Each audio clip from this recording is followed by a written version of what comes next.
Welcome. You're listening to Sports Econ 101, the show where we discuss sports topics from a business perspective. I'm your host, Edward Brown, along with my co-host, Vern Glenn of CBS affiliate KPIX TV in San Francisco, and Russell Jackman. At each commercial break, we're going to ask a sports trivia question. Today is Special Day NFL Players. Okay. Special Day NFL Players. Yeah, because now that we're done with baseball, got to get into football. And we're done with football, too. We're not done with football. I am. Why? Why? Why? Because of what happened to the Niners over last Sunday. I'm pretty much done. Yeah, that was kind of sad. How about there's 31 other teams. Yeah. How about Philadelphia? The way they just pummeled Dallas with all those turnovers, and that hasn't happened since 1982. You know that? They did. I'm getting a black armband for what happened to the 49ers. Wait a minute, hold on. What happened to your fantasy football? Did you do badly? Actually, I won this weekend, so great. I'm digging myself out of the 2-5 hole. Now I'm only 3-5. So the quest for 500 lives. But there's still hope. Then yeah, quest for 500. You have to follow the season because you have to do your fantasy all the way through. Yeah, we're only through week 8. Plenty of time. Yeah, plenty of time. Which will be interesting because with all this COVID stuff, how they may end up changing, the playoffs, and it'll be interesting. And maybe even doing bubble. I don't know. Okay. This segment of Sports Econ 101 is sponsored by Pacific Private Money, providing mortgage investments currently yielding over 7.5%. In fact, I think it was 7.8% last month on an annualized basis. How can they do that? Amazing. Will you check them out at PacificPrivateMoney.com? Errors? No. Mirrors? No. Yeah, and smoke too? No. Yes. It's for real. No hanky-panky. Check them out at PacificPrivateMoney.com. Stay with us. You're listening to Sports Econ 101. We're going to be right back. Welcome back to Sports Econ 101. Edward Brown here along with Vern Glenn and Mr. Russell Jackman, Esquire. You know what? First thing, Justin Turner celebrating the World Series victory without regard to others.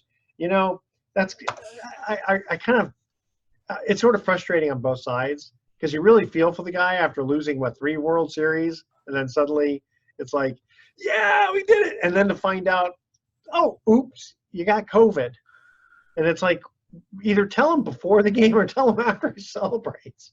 Well, I don't get the in-game test. That doesn't make any sense at all. Why are you running a test on people in-game? You're supposed to have those results before you start playing. Well, it wasn't an in-game test. It's just that the results didn't come back until the second inning. What good is that? But they're tested every day. Yeah, but what good is a test result to come in the middle of the game? I mean, if they don't work before the game actually starts, why even bother testing? Because hence the investigation by Major League Baseball to kind of figure out how this thing could have happened, especially in the case of Justin Turner, who is team captain. He's the player rep. He's one of the faces of the franchise. I say you take away the World Series and give it to the Giants. Yeah.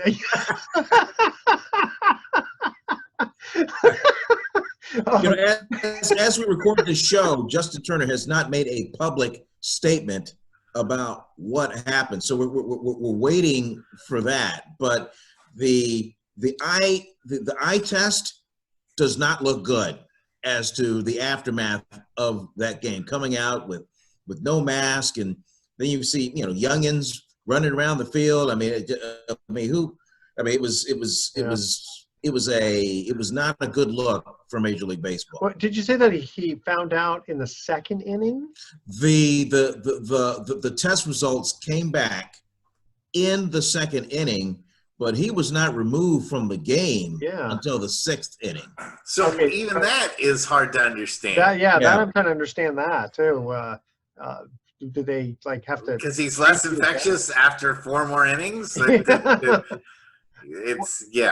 And the thing is, obviously he didn't show major symptoms, right? Because he had a good game, and and then I guess I wonder how many days he had it before, right? Because even if he got tested the day before, but Edward, they're tested every day. no, I know, but that's what I'm Every saying. day. But even if he's tested the day before, is it possible he had it and it just didn't show up for 2 more days?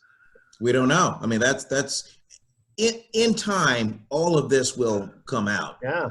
Well, I mean, What I'm curious to know, this being Sports Econ 101, Justin Turner, he's a free agent. He's one of 8 free agents for the Dodgers who will probably have a different look in 2021. Now, that said, does that hurt Justin Turner and his marketability? What had happened? I don't think so. Because the series just ended, people are going to forget. But now maybe no one will want to sign him right away for that. But they might all kind of get behind the scenes and kind of go, look, we'll announce this in in 4 months, when everything is kind of somewhat back to normal. Announce it on Super Bowl Sunday. That way nobody will pay attention. That's true too. Yes. Yeah, that's a good point. Yeah. Very smart. They say. But wait for the next big celebrity death. They say Super Bowl Sunday is the best day to buy a house. Yeah, because no one else is. No one else is at. Yeah, exactly. Yeah. In fact, the houses that I purchased have been like in November, generally. Hardly anybody's out. Weather's not good. In fact, and I've actually purchased them during open houses, which that only 5% of houses get sold at open houses. It's all done between the brokers, usually on Brokers Opens on Thursdays. Right. Yeah, but interesting. Yeah, and that's I thought that was kind of crazy there. And then continuing on with our favorite topic of COVID, the entire Italian soccer club Lazio quarantined its entire team. Oops. That will invite Justin Turner over. They can hang out with him. Now, are you an anti-Justin Turner, or is it just a Dodger? Yes. Yes to all the above. This has been such a terrible year for me, sports-wise. This has been the exact opposite, the dictionary definition of the opposite of 2014 for me. Oh, yeah. Now, besides the Giants winning the World Series, what else? Well, the Warriors. 2015. Yeah. Well, or they won it in 15, but they were on their way to the winning. And for those who could not guess, Mr. Jackman is a Bay Area fan. Yes. He's wearing his Giants baseball. That is abundantly clear. Which, by the way, you guys saw in the local paper that our friend Bobby Evans is up for potentially general manager for the Angels. He's going through the process, and hopefully he'll get a job there. Now, that won't bother you too much, will it, there, Mr. Jackson? I'm not a big fan of the Angels after 2002. Yeah, that was frustrating. But I don't hate him as absolutely objectively as I can't stand the Dodgers. The Lakers to win, that was bad. And then for the Dodgers to win in 2020 is really like having the Band-Aid ripped off. Didn't you feel sorry for him losing the last couple of? No, I reveled in it. I rolled around. I wore it like a comfortable blanket. It was one of my favorite things to watch the Dodgers lose because I believe so much in the curse of the cork bat. Now the curse of Kirk Gibson's cork bat has been dispelled, and I just don't know what to believe anymore. Yeah. Now, Vern, are you as passionate? Now you originally came from Virginia. Yes. Spent a lot of time in Baltimore, right? I worked in Baltimore. Yep. I got family there. And do you have either a favorite team or a team that you just totally dislike, like Mr. Jackman? I no longer have a favorite team. I grew up a Baltimore Colts fan, a Baltimore Orioles fan. Sure. And when the Colts left Baltimore and moved, that left me without a team. So maybe I kind of Washington Redskins. No. I then gravitated toward the Houston Oilers, and then the Oilers left, and so now I really haven't had a team professionally. Do I like some of the guys on the teams that I cover? Oh, sure.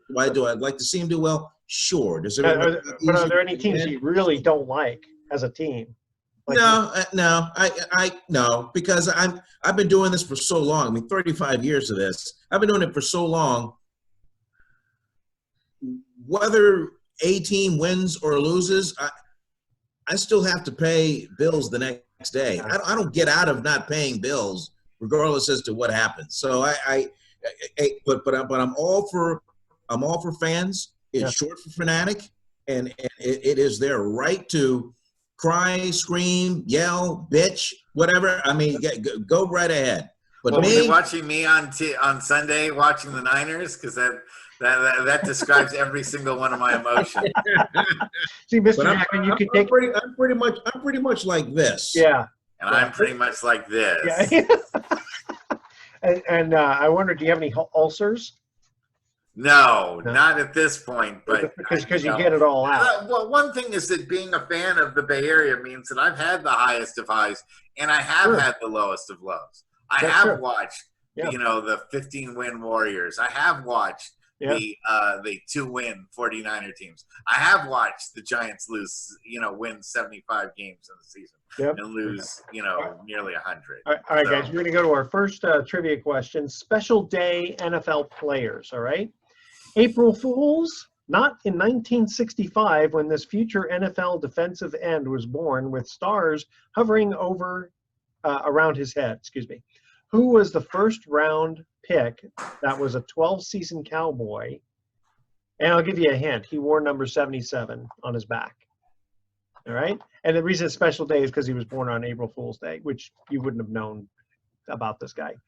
But 1965, future NFL defensive end, 12 seasons he played for the Cowboys, wore number 77 on his back. All right, that's our trivia question. Stay with us. Sports Econ 101. We'll be right back. Welcome back to Sports Econ 101. Edward Brown here along with Vern Glenn and Russell Jackman. Our first trivia question. Vern has the visor, and I could see the smoke going through the visor as he's thinking, what is the answer to this? This guy, basically this Cowboy, played for 12 seasons, wore number 77, born in 1965, and was born on April Fool's Day, which is why the trivia question is special day NFL players. Who wore 77 for 12 seasons with the Cowboys, born in 1965? I'll just throw out Ed Too Tall Jones out there. No, he was 75, I think. Oh, okay. And Bob Lilly was 74. I'm not so great on the uniform numbers. Okay. Was it Jethro Pugh? No, you were close though with that Jim Jeffcoat. Jim Jeffcoat. Yeah. Yep. Jim Jeffcoat. Or Jim Coat, either way. What about that? What subject? When I think of Jim Jeffcoat, I think of one of Pat Summerall's just patented play-by-play calls. Summerall, he was the master of brevity. Yeah. So I remember a game where they were playing the New York Giants. Phil Simms was the quarterback, and the call went something like this: Simms back to pass, looking, will be sacked. Jim Jeffcoat. That was it. That was the play-by-play. That's what happens when you take a Cardinal kicker and turn him into a broadcaster. That's right. Brevity. Did you see the Oklahoma State? Did you see that Oklahoma State put these yellow lines on its large scoreboard to try to distract the Texas kicker? I don't know if you saw that. No. Okay, so Oklahoma is that game was a shootout. Yeah. Over the weekend. And I don't think won by the Texas Longhorns. That's right. And I don't think they were expected to win. I think Oklahoma was favored. But the thing is, it's like, first of all, I don't know how many fans were there. Probably none, right? But you've got the scoreboard in back where the kicker is kicking, and someone decides, hey, we're the home team, we're going to go ahead. It's one thing when you have fans that waving stuff, but to do a scoreboard like that, to purposely, should that be allowed? Well, I didn't even see. Did it work? No, he kicked it. Thank goodness. There you go. then there you go. It's a non-story. Well, but what about futuristic stuff? Maybe they have the goalpost kind of change at the last minute, you know? My favorite, my favorite is during basketball season, a home game at Arizona State. They have a thing called the curtain of distraction, and so when the guys at the foul line for free throws, they bring out this curtain of distraction, just right in his vision, and then just when he's getting ready to shoot, they open the curtain, and it's something wild. Just try and throw them off. Sometimes it works. I'll bet. Yeah. I don't know. They should do that in golf too, right? When a guy's ready to putt, hey, Tiger. Well, that is illegal. But I mean, field goal kickers are supposed to be immune to distraction. You're supposed to be mechanical when you go up and kick. Anything is supposed to happen. I mean, let's face it, an outdoor football game, you can have snow, you can have sleet, you can have, hail going on. And so, a couple of lines on the scoreboard should be the least of your problems. Well, that's true. I think it would be harder at a free throw line than it would be for a field goal kicker, because you're right. A field goal kicker is a little bit. To me, it seems a little bit more this automatic. 2 steps this way, 1 step this way, but I'm. A lot of field goal kickers don't even look at the goalpost once they get ready to kick. They want to just focus on the ball and make sure they hit the ball squarely. And you'll see they don't lift up their head until the ball is started on its way to the goalposts. I mean, case of Carlson, the kicker for the Raiders this past weekend, where the winds were upwards of 35 miles an hour. He said after the game, he said that on the field goal that he missed, he said he was aiming for the right upright. That's where he was aiming, because he was playing for the wind to come into effect. He kicked it, but the wind was so hard, the ball went all the way in and hit the left upright. Right off. Yeah, that's crazy. I think, looking back over the years, field goal kickers have gotten a lot better over the years. Well, they're stronger. I mean, there's no doubt. The distances are more. Used to be. Remember back, it was like, wow, 50 yards. Wow, how's he going to make? That was ridiculous. Now that's nothing. Even 40 was really like, okay, we don't know. This is like a 50-50 chance on a 40-yarder. Yeah. Now extra points are like 35-yard kicks or something. Yeah, like they had to move them back. Which is good. I kind of like, because otherwise it's kind of boring having making it 99% of the time. That's why I like the 2.1. Except if you're the New York Giants, then the 2-point conversion eludes you a little bit. That was. Did you watch that game? Yeah, last night? That was tough. He should have let him just a little tiny bit more to the outside, but he didn't play too well. He did make a lot of mistakes, but no, that was a game that Brady should have lost. I mean, that was really like a very poor game by Tom Brady, except for his last drive. Where they actually got the score in there, but they also got the unsportsmanlike hit that added to the. Yeah, that was ridiculous. Some of these calls are just a little bit too much. I mean, when a running back or a receiver is leading with his head, and the defender then lowers his head to meet that guy head on, at the very least they should call that simultaneous contact, and neither one initiated it. But instead, it's going against the defender every time now. Yeah, that's not right. How about the? Do you think the Giants were that bad, or Tampa Bay was just that much better? Like Tampa I was thinking the Giants are that bad. Well, Jones kind of came through on a couple of 4th downs, didn't he, toward the end? Yeah, but they had that long time where it was 17-15, and the Giants should have gotten in a couple of scores at that point, and they just kind of put it in neutral and just said, "Oh, we could win this game 15-17," and he just said, "No, Brady's going to get one more score in there," and he did, obviously. Yep. Let's see. Trevor Lawrence, he came down with COVID, and now they're saying he's no longer the favorite to win the Heisman. Yeah, I saw that. I feel bad for him for contracting coronavirus, and it's an Atlantic Coast Conference rule that you have to be out 10 days. That's it. And so just for that, he did miss the game that Clemson had to. They were down 18 points to get back and won that game over the Boston College. But the big one, the big national game coming up on the weekend is Clemson at Notre Dame. And so now Trevor Lawrence is out, and it's all about the backup now directing that offense, whose name I had to practice several times before I went on the air. I think a lot of the players now are sort of under the assumption that because it's the COVID year, that all these awards and everything are just sort of tossed up in the air, and that I don't think a lot of guys are going to take it personally that they didn't win an award, this year due to COVID. I think they're just excited to be able to play, because so many seasons outside of the SEC were in danger. But is it just because he's out for 2 games that it's like he's no longer going to be in the running? Just looking at the stats. 2 games can hurt you, and there are other worthy candidates to win the Heisman Trophy. And you look at the fate of a lot of Heisman Trophy winners. Maybe he doesn't want to win it. Yeah. Yeah, Ryan. Whether he wins it or not, he's going to be the number 1 overall pick. And he'll get the money for it. Yeah.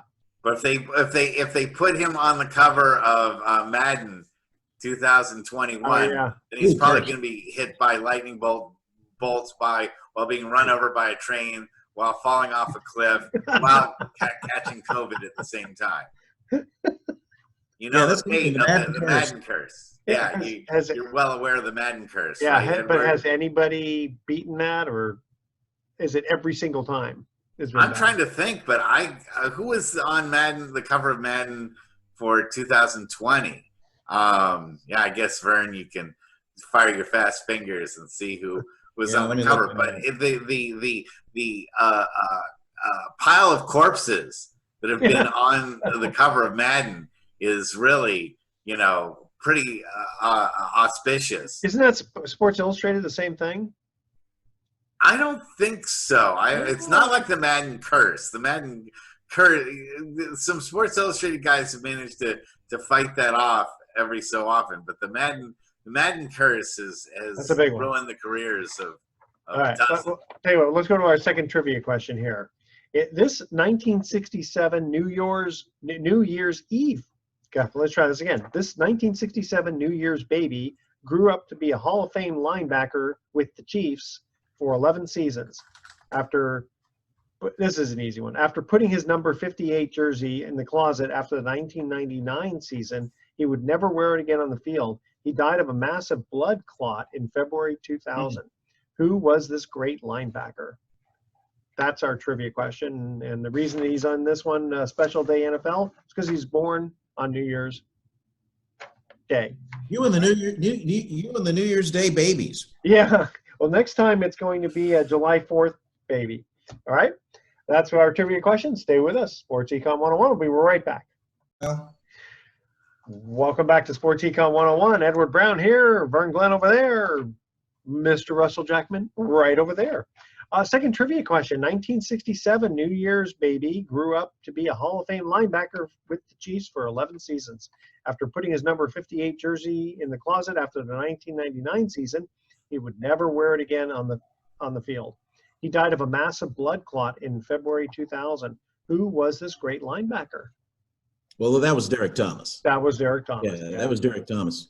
And getting back to the Madden thing on the previous, I believe Lamar Jackson is on the cover of. Yeah, he's on the cover now, and last year's was Mahomes, so he was able to fight that off. Last year worked out pretty well for him. But the year before that was Antonio Brown, so it does have its way of working its way into things. But he's coming back, Mr. Antonio. Not only is he coming back, he's on Sunday Night Football, when the Tampa Bay Buccaneers play the New Orleans Saints. That'll be a big game.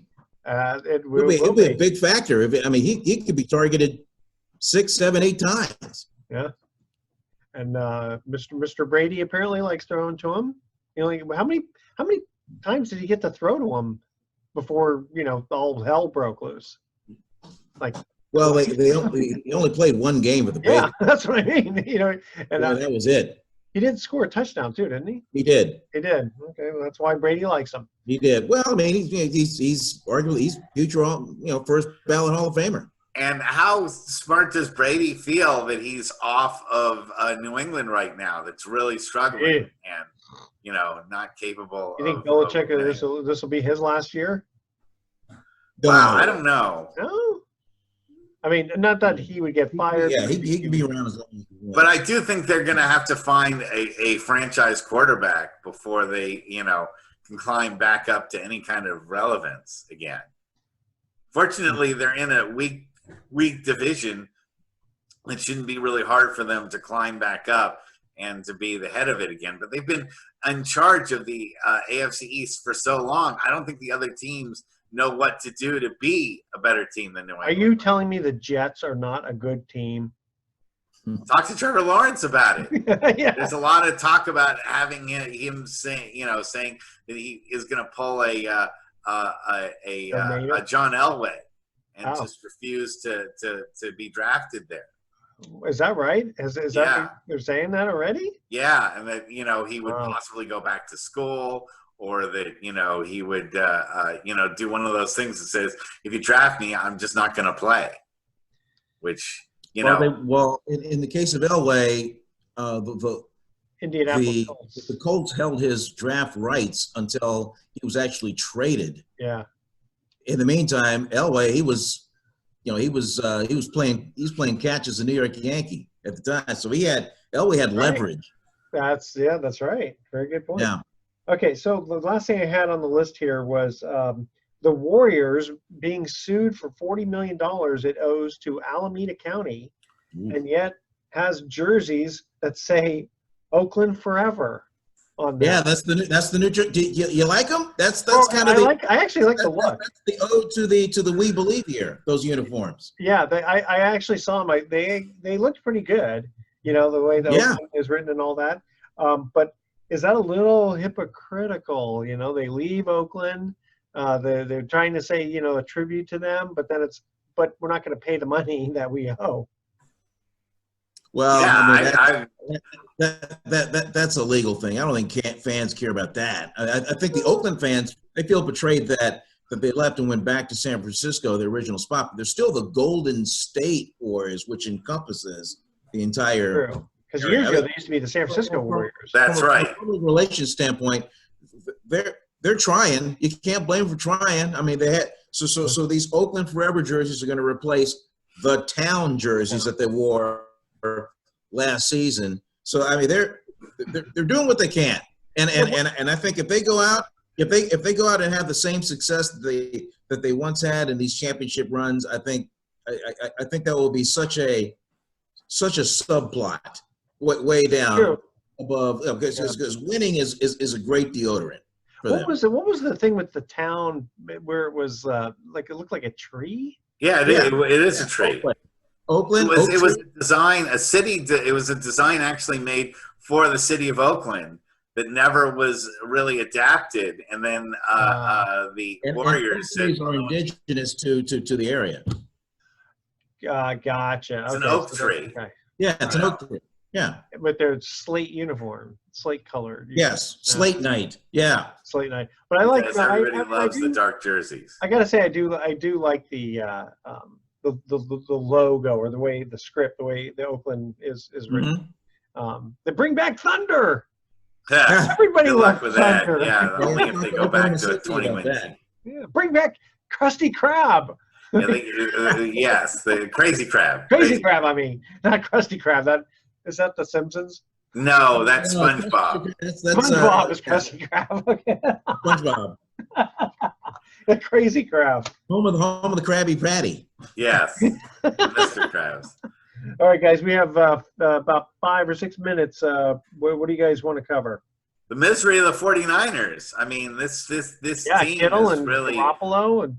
Yeah, I mean, everything has hit them all at once. Now, it really shows that you're only as good as your injury rating is, and to lose both Garoppolo and I think Kittle is even the bigger loss at this stage.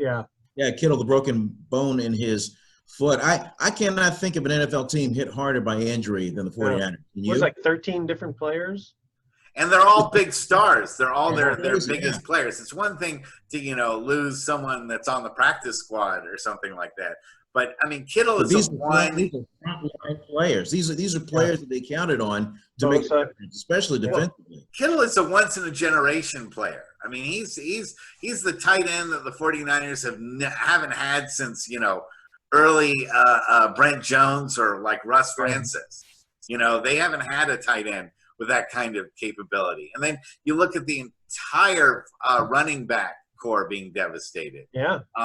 And that's I think the bigger thing, because Garoppolo has shown he's kind of a placeholder. I mean, he can throw the ball short. He can make high percentage passes, but he's not a great pocket quarterback right now. Mm-hmm. He doesn't have the accuracy to throw long or to have the patience to scramble around. Exactly. Last night I was watching Brady, and while Brady isn't a great scrambler, he still was able to move himself out of the pocket a few times to make some big throws, including on fourth down, which is something that you just don't see the kind when Garoppolo sees the pressure coming, he pretty much crumbles. And Ayuk is unfortunate. Coming up quite a bit though. What? Ayuk is doing very well. Yeah, he's he's sort of the Dante Pettis that Dante Pettis never turned out to be. He's been a complete and utter bust. Well, gave him his one chance to return the ball, and he blows that too, and kills the 49ers' chances of winning in Seattle. As much as this will probably make Mr. Jackman cringe, I think the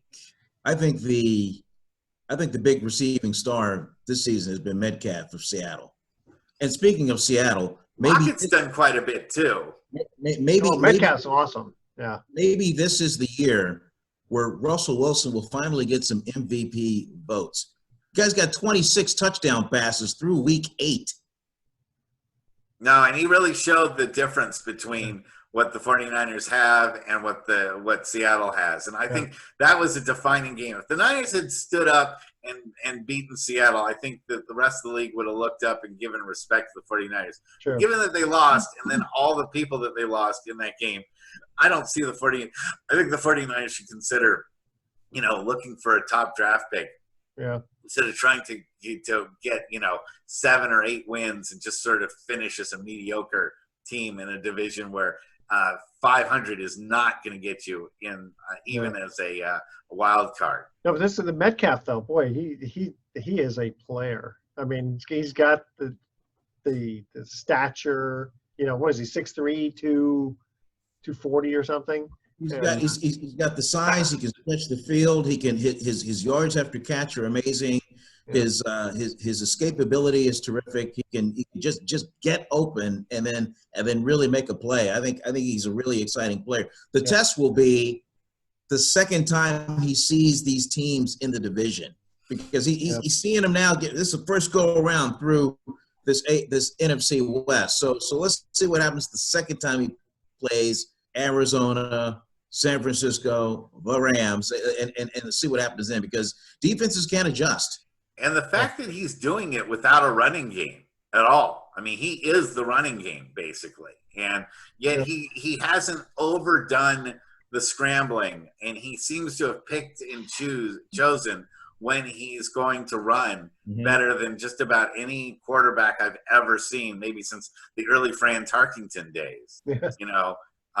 That's very impressive, and I agree. He should be considered for an MVP nod, right? Do you think that the drop back pocket quarterback is becoming more and more of a dying breed? No, I don't, because there's still the majority of quarterbacks are drop back ones. I mean, Ben Roethlisberger, 7-0. Yeah. Roethlisberger, Brady. Matt Ryan, stands back there. He's still there. I mean, Stafford, and you still have a lot of other guys. Prescott isn't really a running quarterback. I mean, he can scramble a little bit, but Aaron Rodgers isn't. Well, not anymore. Yeah, exactly. Yeah, unfortunately. No, this guy Metcalf, I think he's going to be one of those guys you kind of watch. It still reminds me of like when my dad told me when Johnny Bench was a rookie, and he goes, "You watch this kid. He's got a lot of good stuff. He's going to be he may be a Hall of Famer someday." You know. Well, combined with Lockett, they have some really serious firepower. Yeah. You know, they make a very good pair. You know, hate to compare them to Taylor and Rice, but you know, at least for this season, they're very capable of putting up those. What are they? They've only lost one game. Yeah. Once. Lost one game. Yeah. Okay. Chiefs have only lost one. Yeah. So far, Pittsburgh hasn't lost any. Pittsburgh hasn't lost any. The Rams seem to be kind of right. You know, they were looking good in the beginning, and then just don't quite have it. I think it's their defense. And then have you noticed like Joe Burrow's Cincinnati? Joe Burrow's playing better. Yep. Cincinnati's in these games, and so it's even Baker Mayfield, even though they lost to the Ravens, even the Cleveland Browns. Poor Justin Herbert. You know, here's the trivia question for you. I thought you were going to ask, which is name me the only team in NFL history that has lost 3 games in a row while up by 17. Yeah, how about that? Yeah, LA Chargers. Yeah, that is a frustrating one. All right, guys. Last trivia question here. This Hall of Fame running back was born on July 4th, 1942. Okay. He played his entire 9-season career wearing the number 44 with the Broncos. He was who was this 6th-round pick out of Syracuse? Okay. That's our trivia question. And the reason that he's in this is because we're talking special day, and he was born on July 4th. So that's why we have him there. Okay, so 9 seasons with the Broncos, number 44. That's our trivia question. Stay with us. Sports Econ 101. We'll be right back with some closing comments. Welcome back to Sports Econ 101. Last time for today, Edward Brown here along with Vern Glenn and Russell Jackman. Third trivia question. This Hall of Fame running back was born on July 4th, 1942. He played his entire 9-season career wearing number 44 with the Broncos. Who was this 6th-round pick out of Syracuse? That was Floyd Little. Floyd Little, very good, Vern. And going back to Syracuse, there was a time where if you were a gifted running back, they gave you number 44. I forget the historical reference as to why 44 was important, but it means something in the lore of Syracuse football. Well, okay, Jim Brown came from Syracuse. Jim Brown wore 44. Yeah. Floyd Little wore 44. I'm not sure if Ernie Davis wore, but it was a big to be able to wear that number at Syracuse. And Floyd Little, very serviceable running back for the Denver Broncos. Of special day birthdays, my dad had his 88th on Halloween. Oh. All right. My grandfather was born on Christmas. My grandmother was born on Thanksgiving. My aunt was born on Valentine's Day, and my brother was born on Bastille Day. And no one was born on Pesach? Okay. 7/19, that's my birthday. Nothing interesting. Nothing interesting. Okay, guys, here's our thoughts for the day. I told a joke in my Zoom meeting today. It wasn't even remotely funny. Duh. Yeah. And 2 secrets to success. 1, never tell everything you know. Okay. Tune in next week to Sports Econ 101. We're going to be discussing sports topics from a business perspective. You guys understood that, right? Yeah, done and done. Yes, got it. All right. We're going to be, again, thanks for listening. Let me try this again. Tune in next week to Sports Econ 101. You got me thrown off there. Where we're going to be discussing sports topics from a business perspective and asking more sports trivia questions. Thanks for listening. On behalf of our team, I'm your host, Edward Brown. We'll see you next week. Adios, guys. Good night, America.